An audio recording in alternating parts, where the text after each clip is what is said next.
And back here live, 10 o'clock tomorrow morning, but of course that does not include the tram ride.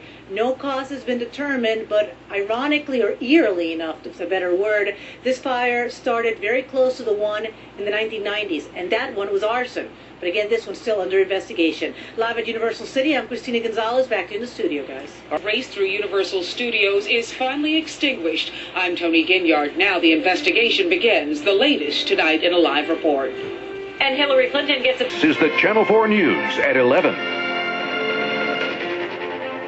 Tonight, the massive day-long fire that destroyed part of Universal Studios' backlot and shut down Universal attractions has finally been reduced to smoking rubble. Tonight, Universal officials say they're thankful no one was seriously hurt.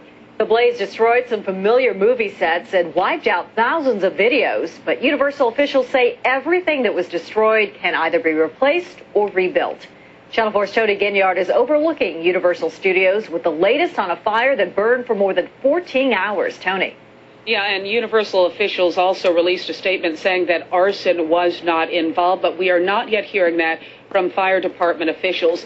At about 8 o'clock tonight, they were finally able to extinguish this fire after burning all day long, and we also have a better idea of what was actually damaged or destroyed. The courthouse square from the movie Back to the Future and some of the buildings facing the courthouse were actually spared. It was originally thought they were destroyed, and tonight the focus is now determining how the fire started. The sign outside Universal Studios warns the park is closed and will reopen Monday, but offers no explanation why.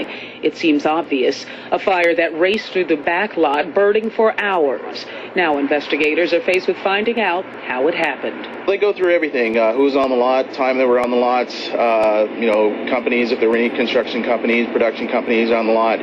The blaze started on the New York Street facade at 4:45 in the morning. It spread quickly, destroying other facades and the King Kong attraction. It damaged a video vault, while studio employees scrambled to save some of the 40 to 50,000 videos and reels stored there. The video library was affected and damaged, but our main vault of our motion picture negatives was not. This was the second close call for Universal. In 1990, a fire destroyed some of the same areas of the back lot.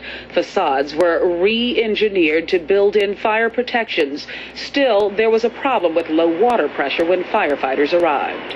It appears that the fire this morning overwhelmed those built-in fire protection features, which were a series of deluge pipes within the facades. It's an issue that will be examined as part of the investigation into how this fire started. Once we get word on the cause, that'll be coming in hopefully in the next couple of days or so. When this fire was really raging, about 400 firefighters were on scene. Tonight, 100 firefighters will remain on the back lot, and Universal Studios is scheduled to open tomorrow morning. I'm Tony Ginyard reporting live from Hollywood overlooking Universal. Back to you in the studio. Thank you, Tony. Smoke from the Universal Studio fire billowed hundreds of feet into the air and into surrounding communities. Because of the burning plastic and other materials, there was some concern about potentially toxic smoke. Channel 4's John Katie's Klimak has that part of our coverage. It's gross. It's really gross. For hours, the smoke billowed only a few blocks from homes in Toluca Lake, and while many went along with their Sunday errands as usual, others knew something wasn't right. The smoke smells terrible. It smells like burning tires. Okay, I smell it now. Plastic. Plastic is right. Thousands of videotapes in their plastic containers left firefighters busy this morning and residents in nearby Toluca Lake taking cover. As soon as I came out, I smelled it because we're only, 4 or 5 blocks from the studio. I was out on the veranda there, and I had to go back in.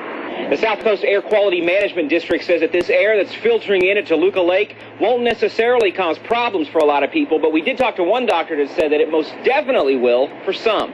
Especially people with a history of lung problems, heart conditions, the elderly or debilitated people need to be protected.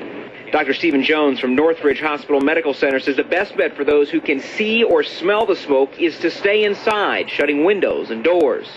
And if you can't get it out of the smoke, then the best thing to do is go to a different area if it's at all possible. It's bad for your lungs. It's pretty strong here, too. It is pretty strong. Well, I mean, it's still burning. Now, we do know some air quality folks have been out here testing the air. We don't know the results of that just yet, but doctors want to point out that if you do think you suffer from smoke inhalation, they say you'll know it because you'll get a scratchy throat or perhaps some stinging in your lungs. They say if that happens, be sure you get immediate attention, perhaps going to an emergency room. In Toluca Lake, I'm John Cadiz Klimak, Channel 4 News.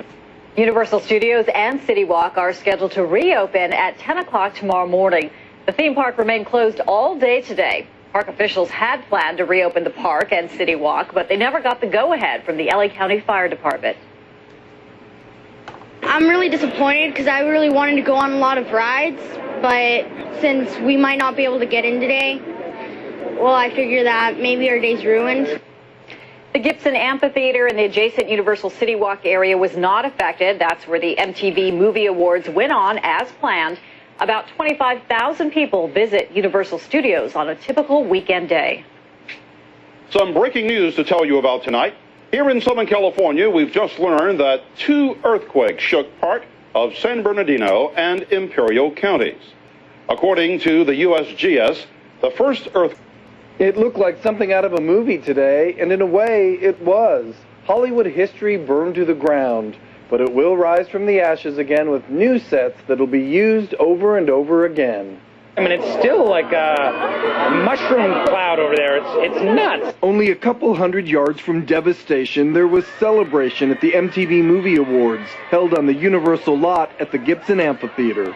I thought for sure the award show would be canceled, but it's unbelievable. Universal pulled through. They went by the saying, the show must go on, and I feel so terrible for the firemen that are in the hospital right now. They got there battling this, a towering inferno, if you will. Only no one called action to start the flames, but firefighters sure went into action to stop them. The area surrounding and including what Universal calls New York Street fell victim to the fire. Among the films that have shot scenes here, the 1950 Jimmy Stewart classic, Harvey, plus the Oscar-winning Best Picture of 1974, The Sting, the comedy blockbuster The Blues Brothers, the multi-honored space drama Apollo 13, and the Jim Carrey comedy Bruce Almighty.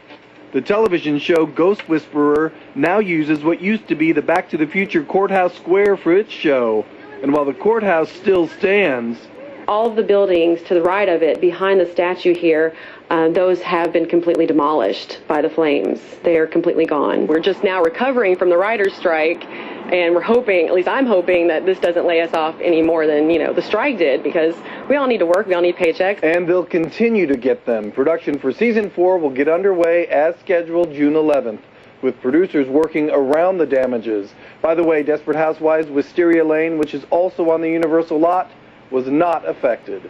George Pinocchio, ABC 7 Eyewitness News. All right, stay with Eyewitness News for continuing coverage of the Universal Studios fire and for the very latest, plus slideshows of the fire and the damage left behind. Log on to our website at abc7.com.